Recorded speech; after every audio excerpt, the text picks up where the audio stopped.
Hola a todos, mi nombre es Joan y bienvenidos una vez más a mi canal de opinión y pensamiento en este book review, en esta revisión de uno de los libros que hoy acabo de terminar de leer para nuestra lista de reproducción de C.S. Lewis. Es un libro muy extraño de Lewis, de hecho me costó mucho tiempo encontrar un libro de estos y lo encontré por Mercado Libre ya usado, de segunda. Y si bien el libro está un poco maltratado, en todo caso está bien tenerlo porque, bueno, siempre tener un libro de C.S. Lewis nunca está de más. Hoy vamos a analizar y revisar y opinar sobre el libro de El regreso del peregrino. Realmente es una obra bien extraña de Lewis, pero no es mala. Es algo curioso. Bienvenidos.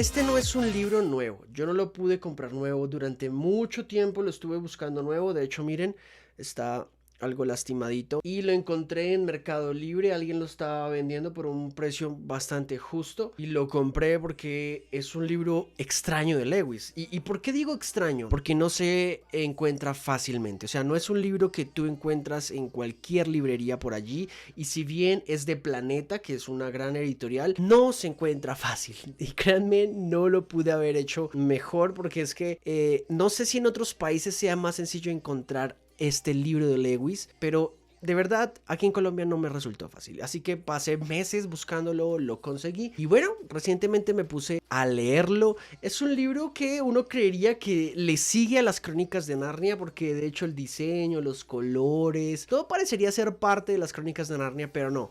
Este libro fue mucho antes de las Crónicas de Narnia y es un libro extraño, y lo digo de la mejor forma posible porque se nota que le costó a Lewis escribirlo. Entiendo, y según lo que he podido leer por allí en algunos sitios que tampoco tienen mucha información acerca del libro, es que Lewis en unas vacaciones, como en 2 o 3 semanas, escribió el libro. Y aparte de eso, estaba iniciando en los caminos del cristianismo, o de alguna manera quería precisamente revelar, sin ser una autobiografía, sino a nivel general, su peregrinaje hacia la fe cristiana. Y este libro se dice que va muy de la mano con Cautivado, sorprendido por la alegría, que es el testimonio real de la conversión de Lewis al cristianismo. Y precisamente el regreso del peregrino nos cuenta la historia de John, que básicamente vive en una tierra ficticia en donde empieza a generar todo un viaje buscando una isla anhelada, una isla que representaba todos sus mayores deseos, y buscando y persiguiendo esta isla va a encontrar una serie de personajes como Razón, Ilustración, Medias Tindras, Madre Kirk, a su amigo Bertu,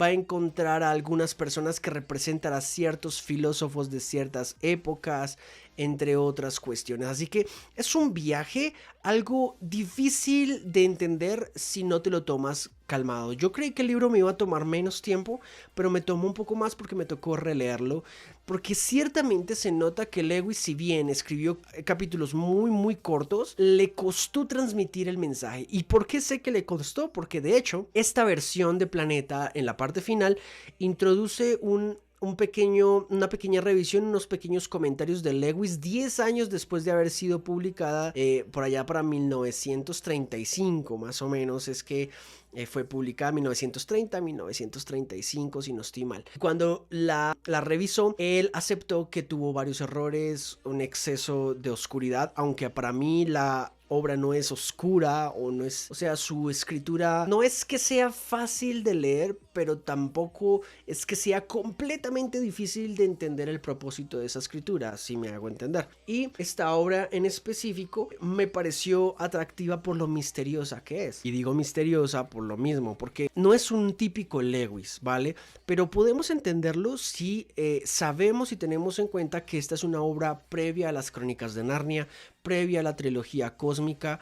Yo diría de hecho que es previa a muchos de sus obras magnas sobre el cristianismo. Este viaje de John es un viaje un poco raro, un poco difícil, como que sus ideas no están muy claras, y sin embargo, aún así toca la superficialidad de lo que luego conoceríamos en mero cristianismo, los cuatro amores, el diablo propone un brindis, bueno, una gran cantidad de obras muy interesantes de Lewis. La temática básicamente es un hombre que está buscando el deseo de su corazón plasmado en una isla y va viajando y nunca llega a la isla. En medio de este viaje tiene varios dilemas buscando al Señor de la Tierra, que de alguna manera empieza a generarse preguntas y cuestionamientos sobre las leyes. Las leyes las da el Señor de la Tierra, me las invento yo. Esta ley moral de la que hablaría Lewis después en mero cristianismo, de dónde viene, y esta tensión la usa Lewis precisamente para crear parte de su historia. Lo segundo es el argumento del deseo. El argumento del deseo básicamente dice que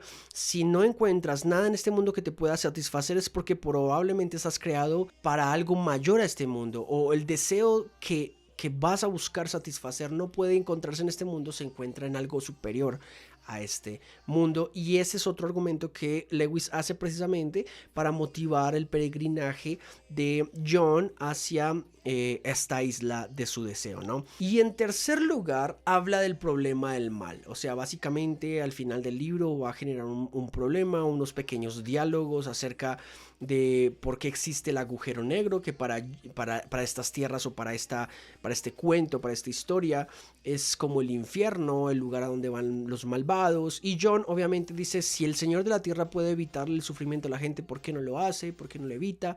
Y es básicamente el problema del mal. Evidentemente es una forma de abordarlo muy superficial, porque Lewis le pone mucha más atención en construir ciertos momentos con ciertos personajes para que se identifiquen, por ejemplo, con la ilustración, con el movimiento de la ilustración, con el movimiento del romanticismo, con la poesía. Hay varios personajes que tienen varios momentos en donde cantan. De hecho, al final hay dos dragones, el dragón del norte, el dragón del sur, uno que es caliente, otro que es frío, y ambos de alguna manera tienen como esta sensación solemne de cantar, de hablar, de expresarse.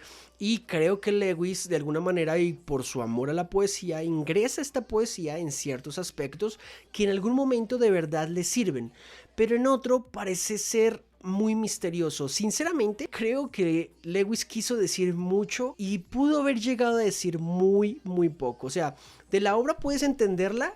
De hecho, si ya leíste mucho de Lewis, pero si tú nunca has conocido a Lewis o si nunca has tenido contacto con algunos de sus trabajos principales, leer esta obra te va a parecer un poco misteriosa, difícil de descifrar qué quiere decir Lewis con esto. De hecho, la obra está escrita de alguna manera en que cada capítulo arranca diciendo que Lewis cuando se fue a dormir, soñó que John, o vio en su sueño que John hacía esto, se encontraba con esto, o estaba en tal lugar y hacía esto y lo otro. Entonces, la forma de escribirlo podría ser algo novedosa, sin embargo, no es muy clara. El camino del peregrino, de este peregrino llamado John, no es muy real en la medida en la que no es muy certero en lo que está diciendo o lo que trata, mínimo, de decir. Los personajes están bien. John es el personaje entrañable, Berthoud es muy entrañable, pero el resto de personajes como historia, razón, lujuria, son personajes muy pasables. O sea, no creo que sean personajes entrañables, y creo que la mayor enseñanza de este libro en todo caso tiene que ver con la persecución del deseo terrenal que te lleva al final a descubrir que aunque te sacies este deseo, tienes deseo de más. Por lo tanto, este deseo es incompleto y solamente es la forma en que el Señor de la Tierra o Dios te atrae hacia él. Y esta es una idea que Lewis desarrolla mucho tiempo después en muchos de sus escritos más famosos. Así que es una obra misteriosa, una obra un poco rara, un poco inquietante en algún punto. Podría volverse un poco sosa de leer porque no es Crónicas de Narnia, no es la trilogía cósmica, no es Cartas del Diablo a su sobrino. Creo que en esos momentos Lewis ya había desarrollado una pluma muy interesante. Aquí tal vez no, pero si eres un fiel seguidor de Lewis y quieres tener acceso a esas lecturas un poco extrañas de Lewis, debes considerar El regreso del peregrino. Eso sí, creo que no es una obra para niños. O sea, no creo que puedas sentarte a leérsela a tus hijos antes de dormir porque no solo no van a dormir, sino que se van a llenar de preguntas y va a ser más difícil despejarlas si no sabes filosofía en algunas cosas. Y bueno, ese es el libro de hoy, ese es el book review. Les cuento que estoy estrenando mi libro de una redención política. Para todos aquellos que quieran conseguir mi libro, lo pueden conseguir en Amazon, en su versión digital Kindle para todo el mundo. También por autoreseditores.com te lo llevan directo a la casa, impreso así como lo ves en físico. O los que viven aquí en Colombia, en tienda Iceberg lo puedes conseguir por Instagram o por Facebook, y si lo deseas puedes escribirnos y te lo enviamos firmado personalmente. Así que agradecemos cualquier apoyo que nos puedan dar. Ya sabes lo que decimos en este espacio: lee, no te quedes con lo que dicen, léelo. A Jesús honra, chicos, y nos vemos en una próxima. Chao.